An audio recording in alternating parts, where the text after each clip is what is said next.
Kami menyadari ada sesuatu yang sangat salah dan jahat tentang Erika Kirk. Ada sesuatu yang tidak beres dengan Erika Kirk. Tidak mungkin bagi saya untuk berpikir bahwa Erika Kirk tidak terlibat dengan cara tertentu. Tuan Wakil Presiden, saya berada di atas panggung di sini, menggantikan teman kita Erika Kirk, karena sayangnya dia telah menerima beberapa ancaman yang sangat serius. Saya hanya merasa takut dan saya melihat secara online, orang-orang mengatakan bahwa mereka ingin saya mati.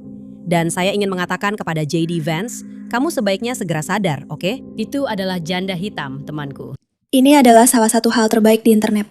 Karena seperti yang kalian semua tahu, tempat itu gelap. Tempat itu kotor. Tempat itu kadang-kadang mengerikan.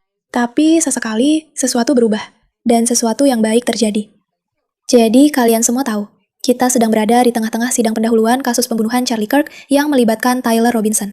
Dan dengan pembunuhan Charlie, salah satu hal paling mengejutkan yang terjadi adalah perburuan penyihir terhadap Erika Kirk yang dipimpin oleh Candace Owens. Jadi seiring waktu, kita akan memahami bahwa Candace Owens adalah seorang penyihir pembohong. Dia adalah manusia yang sangat buruk yang membuat semua ini seolah-olah tentang dirinya.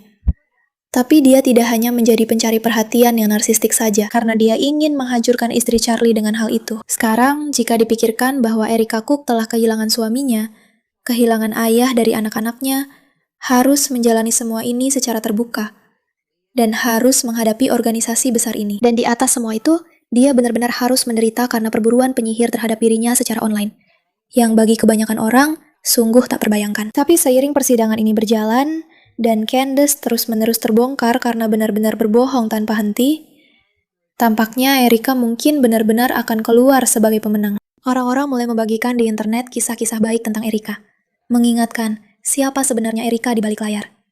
Kisah-kisah yang, kalau boleh dibilang dengan sopan, Candace jelas tak bisa menandinginya. Kita mulai dengan yang satu ini dari Michaela Peterson, putri dari Jordan Peterson. Tahun lalu, ketika putri saya yang berusia 6 tahun hampir meninggal karena ternyata terkena virus, Nyonya Erika Kirk mengirim pesan kepada saya hampir setiap hari, meskipun kami belum pernah bertemu langsung. Menghubungkan saya dengan dokter anaknya, dan mengirimkan susu formula. Bahkan ketika kami mengira itu mungkin alergi susu, sebelum kami tahu itu karena virus, dia tetap menanyakan kabar dan menjadi orang utama yang saya hubungi saat kami akhirnya dirawat di rumah sakit selama 12 hari. Dia tidak punya alasan untuk melakukan semua itu, dan itu sangat mengejutkan saya. Kamu jarang sekali menemukan orang yang tiba-tiba mau bersusah payah untuk membantumu. Betapa indahnya kisah ini untuk dipikirkan, untuk direnungkan. Tapi itu hanya satu, karena masih banyak lagi. Ini dari Danny Phillips. Awal tahun ini saya butuh operasi, tapi tidak bisa bertemu dokter selama lebih dari sebulan. Erika turun tangan dan menghubungkan saya dengan dokter, dan saya menjalani operasi dalam waktu seminggu. Bahkan saat menanggung begitu banyak rasa sakitnya sendiri, dia selalu mencari cara untuk membantu orang lain. Dia adalah salah satu orang paling baik dan paling tulus yang pernah saya kenal. Ngomong-ngomong teman-teman, saat kita membaca beberapa cerita tentang Candace, perbedaannya akan sangat mencolok. Oke, benar sekali. Saya ingat Amfest 2024 saat saya berjalan-jalan di antara stan bersama suami saya, dan kami bertemu dengan Erika di meja Proclaim X Bible 365. Dia sedang menggendong seorang bayi, dan saya ingat betapa anehnya menurut saya, bahwa dia begitu santai berjalan-jalan di saat yang sangat sibuk sambil menggendong bayi yang bukan anaknya. Sepertinya dia bisa membaca pikiran saya karena dia berkata, saya menjaga bayi ini supaya ibunya bisa istirahat sebentar dan punya waktu untuk dirinya sendiri sejenak. Erika pada saat itu sudah sangat dikenal sebagai istri Charlie, tapi dia tetap meluangkan waktu di tengah jadwal sibuknya untuk membantu ibu lain yang membutuhkan, tanpa banyak tanya, dan dia sangat senang melakukannya. Itulah Erika Kirk yang saya kenal dan saya cintai. Bukan kebohongan yang dibuat-buat ini, yang disebarkan oleh para konspirator. Cerita berikutnya. Ketika seorang influencer TPOSA meninggal secara tragis beberapa tahun lalu, ada banyak kekacauan yang terjadi di sekitarnya. Keluarga influencer tersebut bersikap mencurigakan tentang situasinya dan tampaknya menipu orang-orang. Tetapi influencer itu memiliki seorang putri dari pasangan sebelumnya, dan banyak orang ingin memastikan donasi langsung sampai ke putrinya. Saya punya koneksi dengan ayah anak itu, dan tahu saya bisa mengirimkan uang langsung kepadanya. Jadi, saya mengadakan penggalangan dana. Ayah influencer yang labil dan aneh itu beberapa kali mengancam saya karena saya menggalang dana untuk putrinya, yang tidak mereka urusi, dan bukan untuk mereka. Erika terus berkomunikasi dengan saya selama situasi ini, karena dia sangat sedih atas kehilangan nyawa, dan kenyataan bahwa gadis kecil itu sekarang kehilangan ibunya. Dan dalam salah satu kisah terbaik, Erika Kirk memberikan penghiburan kepada orang asing saat sidang tersangka pembunuh suaminya. Dia menunjukkan kasih sayang. Dia, Nenek Branche, telah mengantri bersama beberapa temannya pada tengah malam untuk mendapatkan beberapa kursi umum di ruang sidang, mengatakan kepada keluarga Branche bahwa saat istirahat makan siang, dia tidak tahu apakah dia seorang teman atau bukan, dan dia menunjukkan kasih sayang. Menurut laporan, Branche mengatakan dia melihat Erika Kirk menangis beberapa kali selama persidangan, dan memainkan gelangnya. Melihat janda Kirk menjadi emosional. Itu sulit baginya, dan sebagainya. Tapi coba pikirkan, fakta bahwa dia berada di persidangan suaminya kan? Persidangan atas kematian suaminya. Dan dia di sana justru membuat orang lain merasa lebih baik. Cerita-cerita seperti ini terus bermunculan di mana-mana. Di mana-mana. Dan kontras dengan cerita-cerita yang sekarang bermunculan tentang Candace, itu agak menyakitkan untuk dilihat. Aku tidak akan berbohong. Mari kita lihat yang satu ini dari Milk Bar. Aku sangat mencintaimu. Aku mencintaimu. Pernikahan itu hal paling luar biasa semuanya. Itu sungguh menakjubkan. Aku bersyukur memilikimu. Aku cinta. Halo, aku juga mencintaimu, sayang. Selamat malam. Namaku Erica Kirk. Charlie Kirk adalah suamiku. Kami menyadari ada sesuatu yang sangat salah dan jahat tentang Erica Kirk. Ada sesuatu yang tidak beres dengan Erica Kirk. Tidak mungkin bagiku untuk berpikir bahwa Erica Kirk tidak terlibat dengan cara tertentu. Erica memiliki kecenderungan psikopat. Langsung ke penjara, langsung ke penjara. Setidaknya untuk diinterogasi Erica. Apa pendapatmu tentang Erica? Aku tidak ingin mengatakan sesuatu yang kontroversial. Curang, tapi aku tidak mau.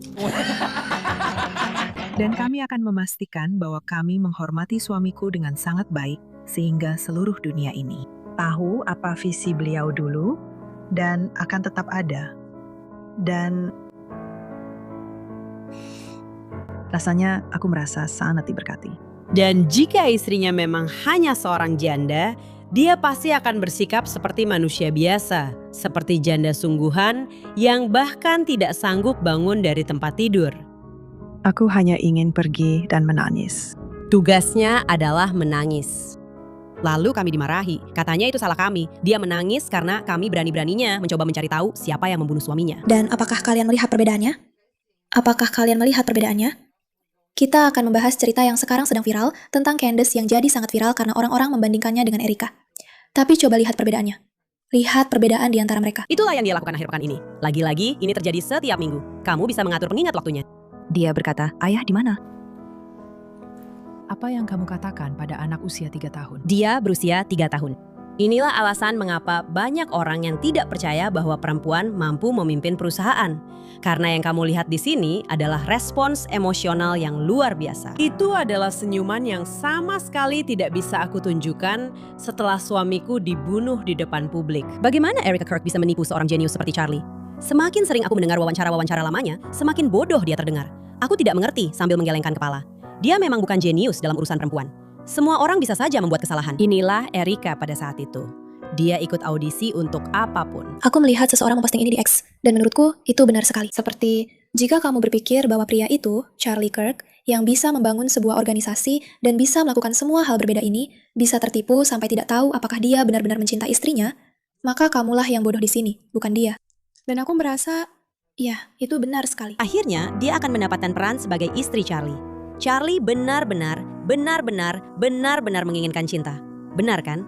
Dan kemudian harus mempertimbangkan bahwa hal yang paling dia inginkan itu justru tidak dia dapatkan. Dan kamu bahkan bisa melihat cuplikan ini, yaitu dia di dalam mobil. Aku benar-benar percaya bahwa dia telah mengatur seluruh kampanye pencitraan ini karena dia mencintai Charlie. Dia mencintainya seperti Lyndon Baines Johnson mencintai JFK. Tidak ada waktu untuk berduka. Dia harus segera dilantik sebagai pemimpin baru, bahkan sebelum jasadnya dingin. JFK ditembak dan dibunuh. Dan sekarang LBJ harus maju sayangnya. Tapi aku harus jujur, aku tidak yakin LBJ benar-benar begitu sedih. Menyadari bahwa tidak ada yang nyata dalam hidup Charlie. Itu adalah sesuatu yang membuatku terjaga di malam hari. Tidak ada yang nyata dalam hidupnya. Erica Kirk adalah vaksin COVID. Oke, tidak ada yang bisa membantah ini. Aku benar, ini fakta. Dan kamu berpikir, apakah vaksin ini akan membunuh kita semua? Karena itu aman dan efektif. Sekarang tiba-tiba dia menjadi seorang janda yang berduka. Alih-alih mengomeli suamiku, aku menghargai kerja kerasnya.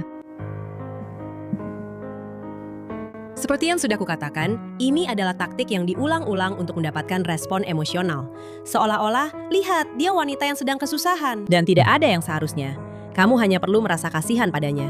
Seperti yang sudah kukatakan, dia hanyalah sebuah teknologi. Dia bahkan bukan sesuatu yang perlu dibenci atau didendami. Kenapa rasanya semakin dekat kamu dengan Tuhan, semakin gencar iblis menyerangmu? Ya.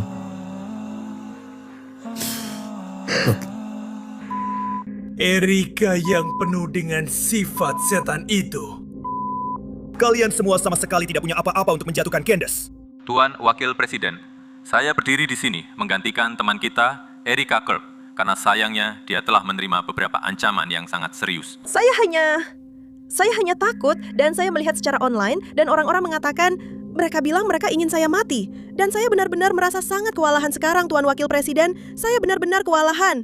Usap, usap, usap, tidak ada air mata. Saya benar-benar kewalahan. Dan anak-anak saya hanya tidak ingin anak-anak saya menjadi yatim piatu, Tuan Wakil Presiden. Saya tahu, saya benar-benar minta maaf. Dan saya ingin mengatakan kepada JD Vance, kamu sebaiknya cepat sadar, oke? Dia itu janda hitam, temanku. Kamu akan digigit. Saya sudah cukup melihat, hadirin sekalian. Saya sudah cukup melihat. Erika Kirk seharusnya diseret ke kantor polisi untuk dimintai keterangan. Akan ada Sebuah hari di mana dia mampu melakukan 10. Hingga 15 tahun dari sekarang. Dia berbahaya. Ketika anak-anakku melihat kembali masa ini dalam hidup mereka, mereka akan melihat segalanya. Mereka akan melihat bagaimana dunia ini membicarakan ayah mereka, ibu mereka, bahkan diri mereka sendiri. Mereka akan bisa membaca setiap judul berita, setiap tuduhan, setiap kebohongan. Doaku adalah agar fokus mereka bukan pada semua keributan itu, tapi pada bagaimana ibu mereka bersikap dan bagaimana dia menghadapinya. Aku sangat mencintaimu. Aku mencintaimu.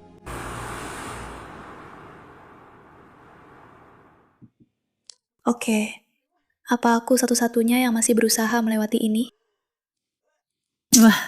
Wow. Oke, tapi kita memang bilang tentang cahaya melawan kegelapan, teman-teman. Ketika kamu benar-benar mencarinya, kamu akan menemukannya. Tapi kita memang bilang, dan ini penting, bahwa kita akan menunjukkan apa yang orang-orang katakan tentang Candace secara online.